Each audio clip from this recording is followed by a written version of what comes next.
Imana isumba izindi mana zose. Umwanditsi aravuga ngo imana z'abanyamahanga ngo zigira amatwi ariko ntizizazumva, kandi ngo zigira amaguru ngo nta na rimwe ziza zigenda.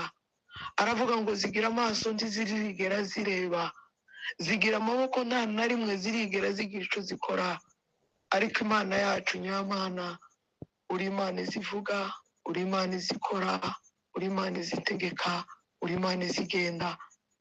Tukuzamuriye amashimwe muri iki gitondo cy'uyu munsi. Abandi nabo aho baherereye ni ku mugoroba, abatuye ku misozi itandukanye bahuriye kuri uyu musozi waturemeye twebwe twese tutareba n'amaso ku yandi.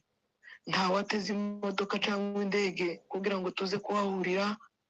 Ubu ni ubuhanga bwawe Mana, ntabwo ari ubw'umwana w'umuntu. Iri ni ibanga ryawe rikomeye, iri ni ishurirwa rivuye kuri wowe ritavuye ku bwenge bwa kimuntu. Turagushimiye kuko ari wowe wabikoze. Turahuye, turabonanye, abamaze gushika, abakiri mu mayira, abashika mu wundi mwanya, twebwe twese uratwemereye kuba imbere yawe. Tuzamuye amashimwe kuko ari itegeko ryawe Mana, ni ubushake bwawe byakunze, wabitegetse ngo tubyuke, turabyutse. Kuko hari n'abandi batabashije kubyuka, hari n'abo turyamanye mu mazu amwe batabyutse, hari n'abaryamanye n'abandi ku bitanda batabashije kubyuka. Ahubwo ni ubuhanga n'imbaraga, natwe si ubwenge, nta n'icyo twabikozeho kugira ngo tubyuke. Si nuko twabuze ibitotsi papa, ariko ndabizi kuko ni ubushake bwawe Mana, watwemereye kugira ngo tugeshe tuvugira imbere y'amaso yawe. Turabigushimiye kubiduhaye, tugushimiye iki gitondo kuko itugabiye, tugushimiye iki gitondo kuko iduhaye kugira ngo tugeshe tuvugire imbere yawe, kandi tukibwira Imana izayumva. Ni mu isezerano ryawe Mana, ntabwo twaje mu bwenge bwacu no mu buhanga bwacu, nta nubwo twaje mu itegeko, ahubwo twaje mu isezerano ryawe. Wavuze ngo niduterwa, niduhura n'ibyago, niduhura n'ibituremereye, niduterwa n'indwara, intambara ibikomeye bimeze nk'ibi, ijambo ryawe riratubwira ngo ntituzigere tuje ahandi, ngo tuzaje tuza mu nzu yawe, ngo tuze kugukoreza amaganya yacu, ngo kuko ari we Mana uzawita kuri twe. Aya ni amaganya twaje gusuka imbere yawe. Kenshi amarira y'aba babyeyi ni akababaro k'ibyo turimo, ni amaganya yacu duhaye dusuka imbere yawe papa. Amarira yacu tuje kuyasuka imbere yawe, amarira yacu ko turayasuka imbere yawe, tukubwira ikitubabaza baba we. Imitima yacu yuzuye agahinda k'ibyo duhaye ducamo, amarira yacu karatemba amosozi kubw'intambara turimo. Ariko kandi nta na rimwe twagiye kuririra imiryango, nta na rimwe twagiye kuririra abategetsi b'isi, nuko tuzi ko Imana yacu tuzatuyiririra ukatwumva. Muri iki gitondo nanone imitwaro yacu ni yayindi Mana, ni yayindi urabizi. Akababaro kacu ni kakandi, akarengane kacu urakazi. Tugeze aho abantu basigaye batekereza bakumva ko kwitwa umunyamurenge bimeze nk'ikizira. Tumaze kumera nk'abaye inzirondo mu isi Mana, tumaze gusa nk'aho wadusinyiye gupfa, turi mu gusa nk'aho wadushizeho icyapa cyo kugenda twicwa, aho tugeze gusa ngo ni ugupfa. Ariko twizeye Yesu Kristo Mana, mu izina rya Yesu Kristo, nubwo dufite akarengane, nubwo duhaye dupfa nk'isazi, abana bacu babaye nk'inyamaswa, babayeho mu bashamba, imvura iragwa ikabasangayo, izuba rikaka rikabasangayo, imbeho yaza ikabasangayo, bamaze guhinduka nk'inyamaswa. Ariko ntiducitse intege, nubwo dukubwe ntiducitse intege. Turabizi ko dufite Imana izitebuka igatabara tukanyugwa. Umuririmbyi yararirimbye aravuga ngo na nyuma ya zero uza ukora, kandi twarakubonye mu bihe byinshi, niyo mpamvu tutokuvaho. Twakwemera ukatwicira ariko ntitwokuvaho, ntacyo kudukuraho, nubwo amapfa yo twugariza, nubwo twogera mu bihe biremereye, nubwo umwijima waba mwinshi, nubwo twogeraho imiti miremba, nubwo twogeraho twocikana, ariko ntituzokuvaho Mana, kuko nta handi ubuhungiro bwacu twobukura, nta naho twokwirukira. Ubwirukiro bwacu ni wewe. Umwanditsi aravuga ngo nduburira amaso yaje ku misozi, aravuga ngo se gutabarwa kwanje kova he? Nta handi ngo ni ku Uwiteka waremye ijuru n'isi. Iyo turebye hirya no hino, iyo turebye iburyo n'ibumoso, nta handi hantu tuza tubona gutabarwa kwacu kuva, ni kuri wewe. Iyo intambara zugarije, nta handi hantu tuza dutekereza ubutabazi, ni muri wewe. Iyo duhaye tubona ibihaye bikorerwa mu isi, ariko ugakomeza ukaturinda, tuba tumenye neza kuri Imana iri kumwe natwe. Kristo mwana w'Imana, uri umuvugizi ukomeye. Ijambo ryawe ritubwira ngo uze utunihira iminiho itavugwa. Iki gitondo utunihire ku Mana, utuvugire ku Mana. Haleluya. Yesu Kristo, uri igisubizo cy'ibibazo byacu. Tukweretse intambara kandi ntituzikweretse, uraziruzi kuturusha. Rimwe na rimwe tuvuga izo tudahaye tubona, naho turi urahazi. Kenshi tuba duha tunazireba, ariko kuzumvisha amatwi imitima ikababara, ariko tukibuka kuri Imana ireba, izigendana nabo aho bari. Umwanditsi aravuga ngo uzuvubira imvura ababi n'abeza. Ibitero byose biha bigenda bizamuka, ubu biruzi, ubuhaye ubibona. Imigambi yose ibihaye ikorwa, uyiruzi, ubuhaye uyibona. Baba we, Mana we, tubere igisubizo. Biriya bitero hirya no hino, nta handi ubutabazi bwabyo bwohaba. Kenshi turi n'abanyantegenke, ubundi turi bake. Abana bacu ntibashobora no gukwira iriya misozi yose, n'imbaraga zabo niyo boba benshi ntizotsinda iriya. Ariko ndabizi ko imbaraga zawe nizo. Mwami Yesu, twarakubonye 96, hari igihe bagendaga ari 12 ngo bakagenda nk'umuyaga, imbaraga z'Imana zikabaje imbere. Kenshi ibitero ngo iyo zababonaga ntizabonaga nk'abantu, bakabona ngo ari nk'umuyaga uhaye ugendera mu kirere. Ijambo ryawe ni ukuri, uri Imana izitabarisha ibyo ishaka. Ijambo ryawe ritubwira umunsi watabaye Debora, ngo izuzi zaruzuye, nta mvura yaguye, inyenyeri ngo zirirukanka mu ngendo zazo abantu batotekereza. Mana we, ijuru ngo rirareka, ngo ritangira gutonyanga amazi. Isi ngo ihinda umushitsi, iratigitira ruguma, aho abantu ngo bari ngo bakumva bahaye banyeganyega. Imbaraga zawe ziratabara, utabarisha ubuhanga bwawe, utabarisha intwaro abantu batatekereza, utabarisha intwaro abanzi batari bazi ko zotabara. Isi ngo ihinda umushitsi, ariko Mana, ku iherezo ry'urugamba ngo umwanzi arapfa, yicwa n'amata afunguza. Yayeli ngo aramufungurira ngo amare kumwororoza, amukubita urubambo mu mutwe, arapfa. Uyu munsi uwo dutabarisha icyo ushaka, uwo dutabarisha umuyaga, uwo dutabarisha imvura, uwo dutabarisha imisozi, uwo dutabarisha icyo ushaka, kuko byose Mana we, nta na kimwe kitakubaha, nta na kimwe utukoresha. Samusoni yakoresheje akase k'indogobe atsinda ibihumbi byinshi. Uyu munsi hari imbaraga wokoresha muri Kongo, abantu bakabona Imana. Hari ubundi imbaraga wokoresha abantu bakamenya ko urugamba ari wowe uriyoboye. Niyo mpamvu twebwe kenshi turasaba imbaraga z'Imana kugaragara muri iriya misozi. Amarembo yose abagizi ba nabi bagiye bacamo, ayo yose yohagararamo imbaraga z'Imana, umwuka wera w'Imana agatsinda.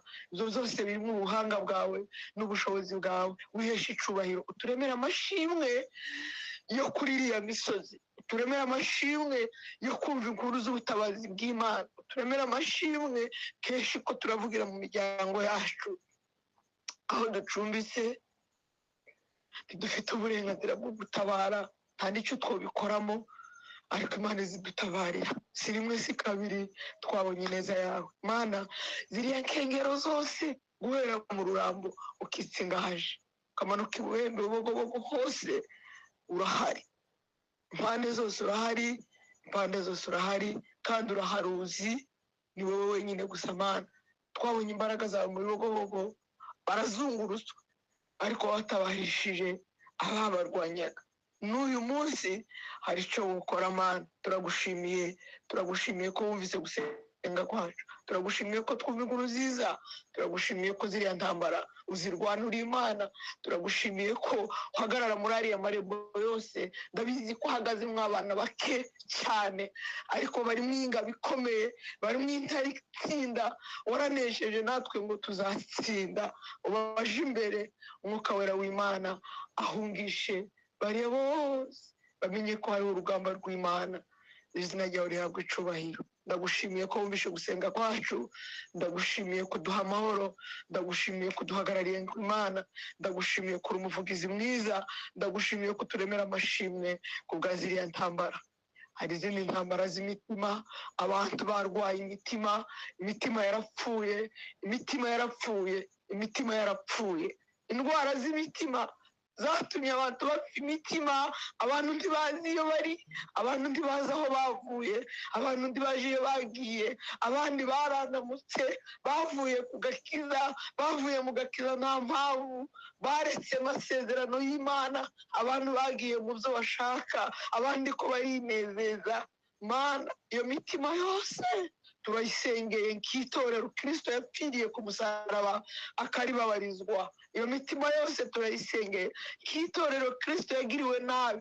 Ijambo ryawe riza ritubwira ngo nta kindi kintu cyatumye apfa ngo kubera ibyishimo by'itorero yariko arangiza mu bantu.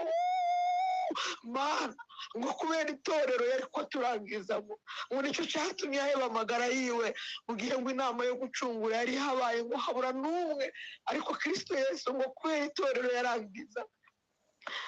Haleluya, haleluya, haleluya, haleluya. Ngo bituma dupfira, bituma apfa urupfu rubi, bituma ababazwa, bituma yemera gupfa urupfu rw'agashinyaguro, urupfu ruteye isoni. Yemera kurupfa kugira ngo acungure itorero. Ariko nanone muri ibi bihe imitima myinshi yaribagiwe, ariko twunze muri iri sengesho, muri iri yaririmbye aravuga ngo Mana, ngo ubona ko byibagiwe. Haleluya. Aravuga ngo uzanibutse zazuya wabize ku bwaje. Nubona ko tugiye kwibagirwa, uturinde umutima wo kwibagirwa agakiza, uturinde umutima wo kwibagirwa aho wadukuye, uturinde umutima wo kwibagirwa urupfu rwa Yesu Kristo, udufashishe kurugendana, kuko ijambo ryawe rizatubwira ngo uzasangana ikimenyetso cya ya maraso Kristo. Haleluya, haleluya, haleluya, haleluya. Abo uzasangana ngo ikimenyetso cya ya maraso Yesu yavuye ku musaraba, abo ngo ntibuzatwara. Ariko abantu barabyiyuhagiye, abantu bikuyeho amaraso ya Kristo Yesu, abantu bagenda uko isi imeze, abantu barishushanya, abantu bagenda uko isi ishaka, abantu bavoma ku mariba batamara inyota, abantu bishora mu bidafite umumaro. Ariko Mwami Yesu, ongera kandi utwibutse urukundo Kristo yapfuye amaziye. Mana, urukundo rukomeye dukunze, wongere kandi udusubize mu imbaraga no kwizera gushitse, kwizera gufite amaboko asingira, kwizera gufite amaso arangiza kure, kwizera gukwiriye gushitse mu mitima y'abantu. Umwanditsi aravuga ngo twirinde ngo hatagira uwo muri twebwe abo Yesu Kristo yapfiriye, abakiriye Kristo nk'umwami n'umukiza mu bugingo bwabo, ngo twirinde hatagira uwo Satani azorema nk'umutima utizera, ngo ukamutera kwimura Imana mu mutima we, ngo amaze akimika Satani n'ingeso ze, akaba atandukanye n'ubugingo. Twambike imbaraga z'Umwuka wera w'Imana. Ijambo ryawe riza ritubwira ngo abayoborwa n'uwo mwuka ngo abo nibo bana b'Imana nyakuri. Turinde kuyoborwa n'ubugenge bwa kimuntu, uturinde kuyoborwa n'ibihe turimo, uturinde kuyoborwa n'ibindi byose yose n'imyuka y'ahantu ho mu kirere satani ahasuka mu bantu, uturinde kuyoborwa n'ibigezweho n'uko isi yayigenda, ariko reke tuyoborwe n'umwuka wera w'Imana, wa wundi wavuze ngo simbasize nk'imfubyi mbasigiye umwuka wera w'Imana. Ujye uza utwemeza ibyaha byacu tukabyihana, uza udutesha kuvuga nabi, akadutesha gukora nabi, akadutesha kugenda uko dushaka, akadutesha kurenganya, ariko akatwigisha gukiranuka mu ibanga, akatwigisha kuvuga ukuri, akatwigisha gutumbira ijuru tutarabona barigezemo bakarivamo, akatwemeza neza ko ari igihugu tuzatahamo tutarabona uwakigezemo ngo azi kutubwira uko kimeze, ariko umwuka wera w'Imana akakidutumbiriza tukakibona, tukakinezererwa, tukakishimira. Haleluya. Mana, imitima yose Kristo yapfiriye turayisengeye kugira ngo yongere kandi yibuke urupfu rwa Kristo, abantu bihane, abantu bave mu byaha, abantu bave mu byangwa n'Uwiteka, abantu bave mu kwishushanya, ahubwo duhinduke rwose tugize imitima misha. Nubwo turi muri ibi bihe, ariko twuzuza umwuka wera w'Imana wo gukomeza kugendana nawe muri ibi bihe, kuzageza umunsi tuzakubona mu bwami bw'ijuru. Sura imfubyi n'abapfakazi aho bari, ubabere igisubizo. Ijambo ryawe riza rivuga ngo uri se w'imfubyi, ngo uri umucamanza w'abapfakazi. Izo ni inshingano zawe, ni wowe wabyivugiye, ni wowe wabivuze, si akanwa k'umuntu kabivuze. Waravuze ngo uri se w'imfubyi, uri umucamanza w'abapfakazi. Izo bihe, iyo myanya uyihagararemo nk'Imana, abapfakazi bakubone nk'umucamanza ukomeye, imfubyi zikubone nk'umubyeyi ukomeye uhagaze mu zuru. Mana, nta wundi, nta bagabo twabona bahagararira imfubyi ziriho ku isi, ariko umugabo ukomeza uhagararira imfubyi zose ku isi, zikanyurwa zigaseka zikanezerwa, ni wewe. Iheshe icyubahiro bakubone. Mana, ndagushimiye. Sura imfungwa aho ziri hose, urazizi, ni wewe. Abo wafunguye wabakuyemo nta gikozwe, n'ubundi n'abarimo uzabakoramo ntacyo dukoze. Wiheshe icyubahiro, ugende ubasange, bumve imirindi yo gutabarwa, inzugi zinyeganyege, iminyururu ibodohoke, abandi basohoke batahuke mu mago yabo. Izina ryawe rihabwe icyubahiro. Uyu munsi, uwo munsi udasanzwe ku buzima bwa buri muntu wese, twambika imbaraga z'umwuka wera w'Imana, uduhe ibihe byo gusoma ijambo, ibihe byo gusenga, ibihe byo kuba bugufi nawe no kuganira nawe. Mana, iki gicaniro ukomeze gucuruza umwuka wera w'Imana. Abantu bari hirya no hino bakomeze gutekereza Imana cyane. Dusengeye n'abatarakwakira nk'umwami n'umukiza mu bugingo bwabo, abari kure hirya, ijambo ryiza ritubwira ngo ubutumwa ntibwahera ko turi, ngo nibwo uzahera kugaruka. Turabasengeye abantu batarakwakira, batarabyumva, batarakira urukundo rwa Kristo, cyaduha umwuka wera w'Imana akavuga hirya no hino, abantu bagakomeza kumva ijambo ryawe Mana, bakakwakira nk'umwami n'umukiza mu bugingo bwabo. Abantu bongere bave mu byaha bakugarukire, kuko ni wowe Mana. Ndagushimiye kuko uzugira neza. Materaniro y'uyu munsi ayoborwa n'ijambo ryawe n'umwuka wera w'Imana. Baririmba, abasenga, abavuga ijambo, ibikorwa byose biyobowe n'umwuka wera w'Imana. Umugisha aba bose babashe kuzuka n'abatabashe kuzuka kubw'impamvu n'undi munsi uzababashishe. Urakoze kubana natwe, turagushimiye kuzumva gusenga kwacu kandi ukatubera igisubizo. Data, ni mu izina ryawe tubisabye tubigushimira.